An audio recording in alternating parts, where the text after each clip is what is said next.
Hey folks, just thought I'd show you some tips and tricks that I learned about putting in this Coretec Premium Original flooring. See, this is the stuff I got, this VV457. It's really nice. It's a thick material. It's 12 millimeter, they call it, see, but it's just about a ½ inch thick. Got this nice cork backing on it.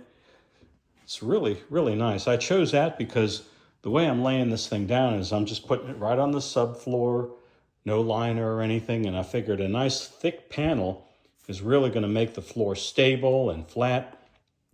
And boy, it sure does. Here you can see I've laid it down already in the laundry room and the bathroom, and this thing just feels perfect. It's nice and firm and flat, comfortable. Looks really, really nice.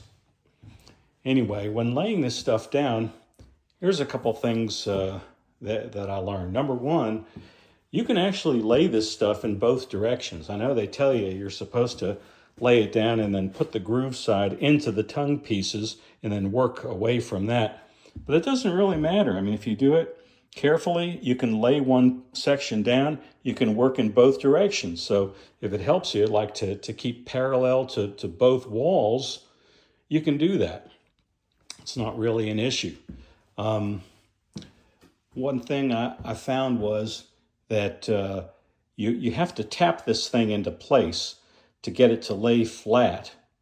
And so in order to do that, that first row, I find it's a little easier if I secure it to the floor. You can see in this case, it was easier because I have like these corners cut out, like around the cabinets. So I drove a nail right there in the corner. See, there's another nail over there. So with that row kept secure to the floor, you can hammer this one in, and then it'll fit into the spline joint, will work into the next one really cleanly and then set in there really nicely.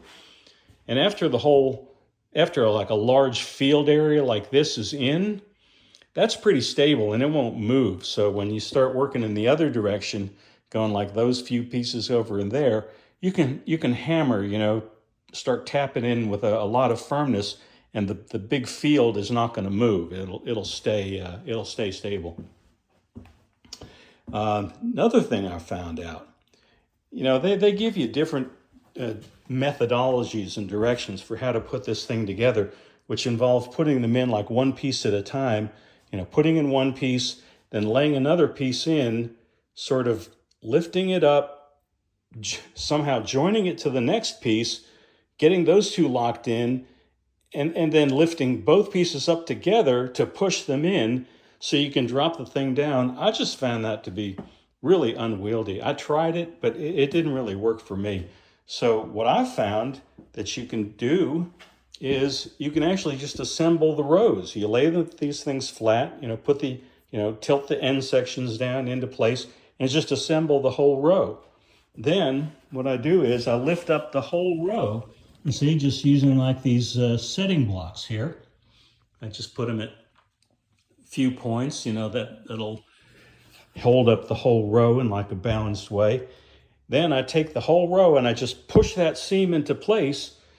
Then one by one, I just remove the blocks and lower the thing down and then tap it in place, and it seems to work really well.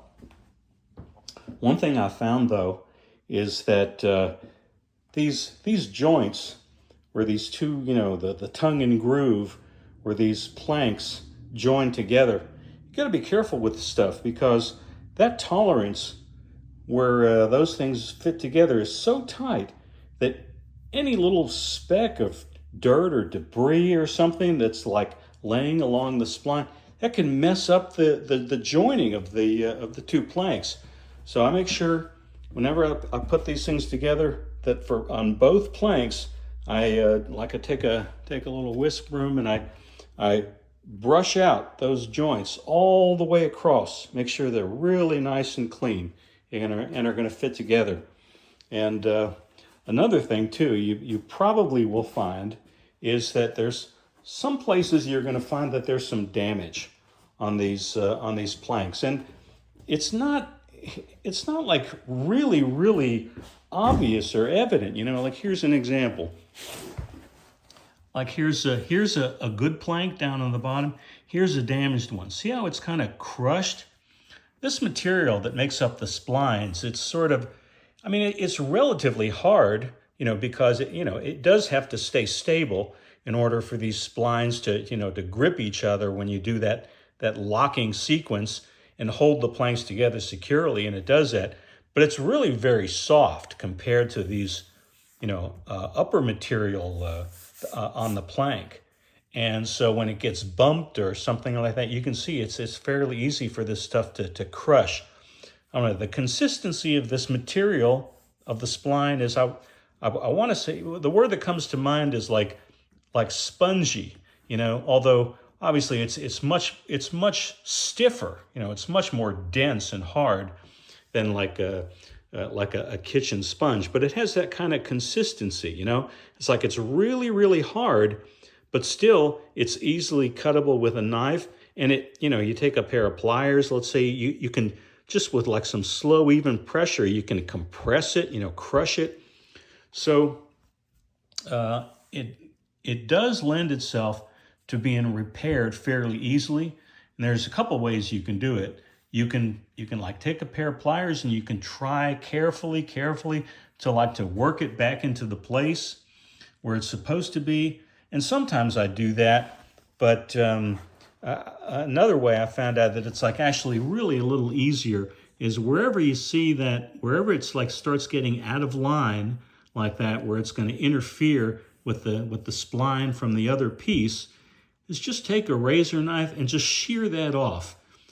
Take off the offending area that's gonna block the next spline. Just cut it flush. The entire length of the piece is really going to hold it secure enough that even if you lose a little in the corner or like along the edge, it's not really gonna matter. I've already tried one of those pieces over here. Here's another area where there was some damage.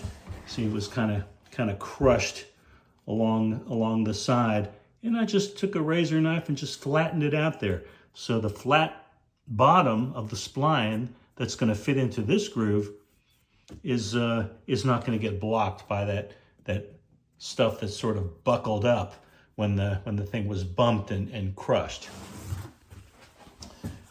Okay, and finally, when you put these things in place, you want to tap them in place. Don't underestimate the value of these tapping blocks, of tapping these things into place really firmly. Because when you put these things together, sometimes it looks like they don't lie flat. They're just sort of sticking up in the air, and you think they're not gonna lie flat for you. But what you find out is that even if you think that seam looks really tight, right?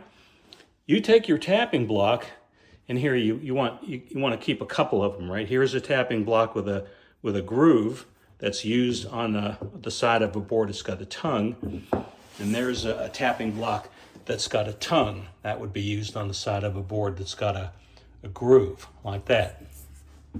You take those blocks, you set them in, right? And then you just bang them with a hammer, and you'll see after you pound those things into place and these things are really joined together cleanly, those things will settle down nice and flat. Works really well. So anyway, those are a few tricks that I found to lay this stuff. Maybe they'll work for you too. I hope that helps, and thanks for watching.